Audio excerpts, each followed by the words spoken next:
नेहा पढ़ने लिखने में बहुत अच्छी थी, लेकिन वो बहुत ही गरीब परिवार की लड़की थी, जिस वजह से कोई भी उसे पसंद नहीं करता था। और उसके साथ सबसे बड़ी दिक्कत ये थी कि वो गंजी थी। वो जितनी भी कोशिश कर ले उसके सर पर बाल ही नहीं आते थे, जिस वजह से स्कूल के सभी बच्चे उसे गंजी गंजी कहकर चिढ़ाया करते थे। एक दिन नेहा जैसे ही क्लास में एंटर होती है तो उसके क्लासमेट ने उसकी गंजी तस्वीर ब्लैक बोर्ड पर बनाई हुई थी और उसे देखते ही सब हंसने लगते हैं।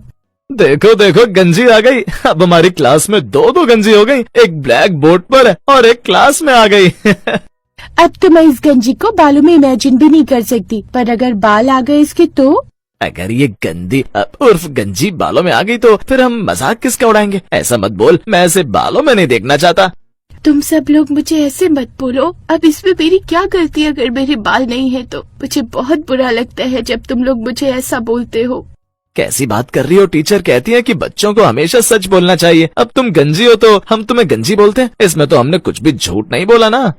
सब लोग ऐसे ही बातें कर रहे थे और नेहा का मजाक बना रहे थे कि तभी वहाँ पर उनकी क्लास टीचर रोशनी आ जाती है और वो नेहा को रोती और बाकी बच्चों को हंसते हुए देख कर कहती है, ये सब क्या है? तुम सब लोगों ने फिर मिलकर नेहा का मजाक उड़ाना शुरू कर दिया। तुम्हें कितनी बार बोला है कि अपनी हरकतें बंद कर दो, वरना मुझे तुम्हारे पेरेंट्स से तुम्हारी शिकायत करनी होगी।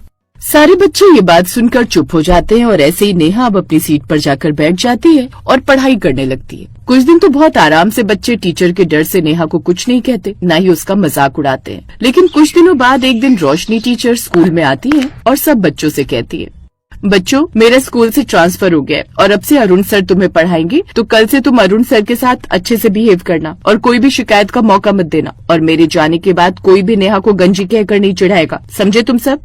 सब बच्चे बहुत ज्यादा खुश थे क्योंकि रोशनी का ट्रांसफर हो रहा था और वही एकमात्र ऐसी टीचर थी जो कि नेहा को सपोर्ट किया करती थी। अगले दिन बच्चे फिर से नेहा का मजाक उड़ाने लगते हैं कि तभी अरुण सर क्लास में आते हैं।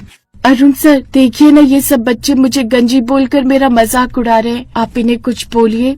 क्यों कुछ बोली? तुम गंजी हो तो सब गंजी कह रहे हैं, इसमें कुछ भी गलत बात नहीं है। एक तो तुम जैसी गरीब लड़की को स्कॉलरशिप पर स्कूल में पढ़ने की इजाजत मिल रही है, यही बहुत बड़ी बात है। और उसमें तुम चाहती हो कि तुम्हें मान सम्मान भी मिले। चुपचाप जाकर सबके पीछे अपनी सीट पर बैठ जाओ।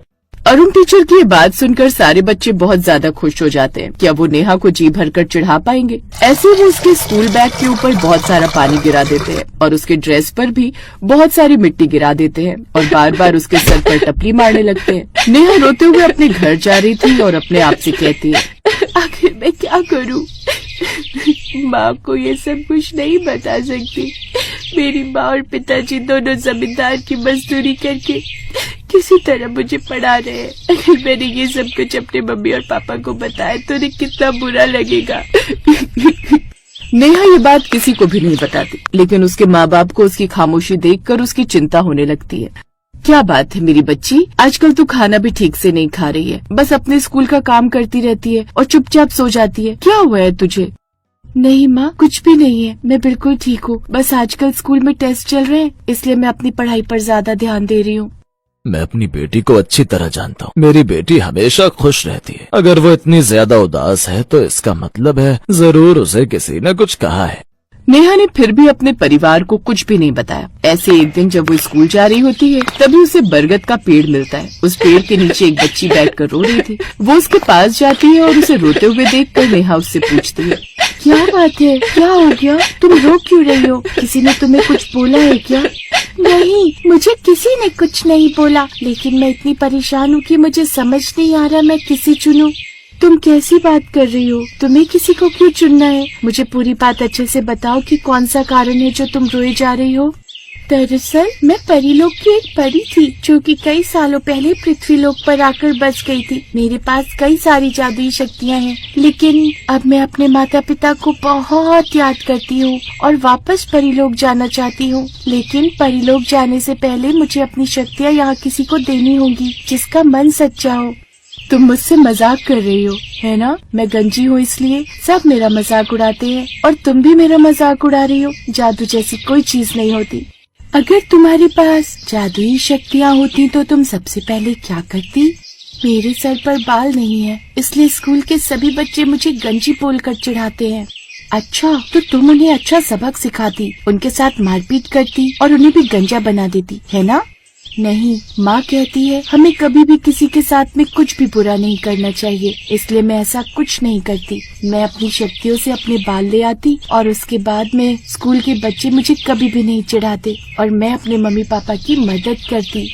नेहा ने जैसे ये जवाब दिया, उस नन्ही बच्ची के हाथों की हथेलियां चमकने लगती हैं। ये देखकर नेहा भी हैरान हो जाती है और पूछती है, ये सब कुछ क्या हो रहा है? तुम्हारी हाथों की हथेली चमक क्यों रही है?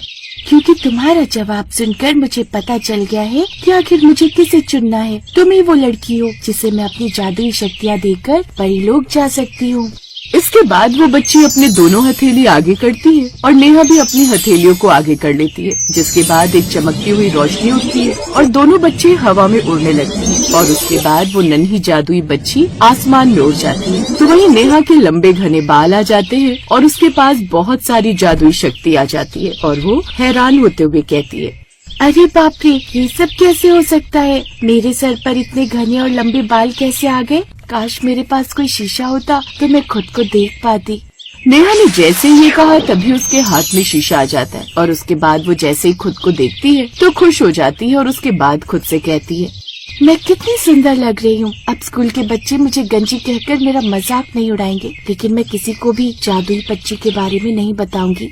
नेहा घर जाती है। उसके माँ बाप जब उसके लंबे घने बाल देखते हैं तो बहुत ज्यादा खुश हो जाते हैं और कहते हैं, मैं ये नहीं जानती कि मेरी बच्ची नेहा तेरे पास इतने लंबे घने बाल कैसे आ गए, लेकिन मैं बस ये चाहती हूँ कि तू हमेशा खुश रहे और तेरी खुशियों को किसी की नजर ना लगे।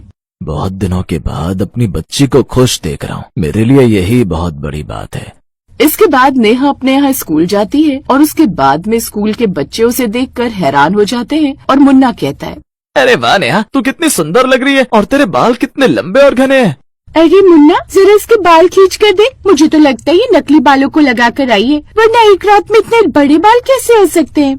सब बच्चे मिलकर नेहा के बाल खींचने लगते हैं, जिसके बाद अब नेहा अपनी शक्तियों से उन्हें पीछे की तरफ धक्का दे देती है तो सारे बच्चे दूर जा गिरते हैं, जिसके बाद सारे बच्चे भी ये देखकर हैरान हो जाते हैं और उसके बाद वो नेहा से डरने लगते हैं। अब नेहा स्कूल से वापस आते हुए वहीं बरगद के पेड़ के नीचे बैठ जाती है और रोने लगती है। तभी वो बच्ची वापस जमीन पर आती है और कहती है, अरे नेहा, तुम तो बहुत सुंदर लग रही हो। तुम्हारे पास में मेरी सारी जादुई शक्तियाँ भी है, फिर तुम अब क्यों रो रही हो?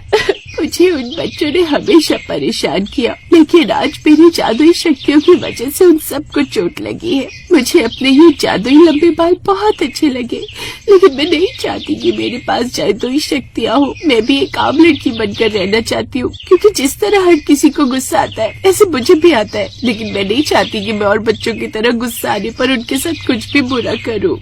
ये बात सुनकर वो बच्ची खुश हो जाती है, जिसके बाद में अब वो अपनी जादुई शक्तियाँ वापस लेकर चली जाती है, लेकिन नेहा को उसके लंबे काले बाल देकर चली जाती है। इस तरह जादुई लंबे बालों वाले स्कूल स्टूडेंट अब बिना जादू के अपने लंबे बालों के साथ खुश रहती है, क्योंकि वो ये बात अच्छे से समझती थी कि जादुई शक्तियाँ हमेशा फायदा करती है, लेकिन कभी कभी नुकसान भी पहुँचा सकती है।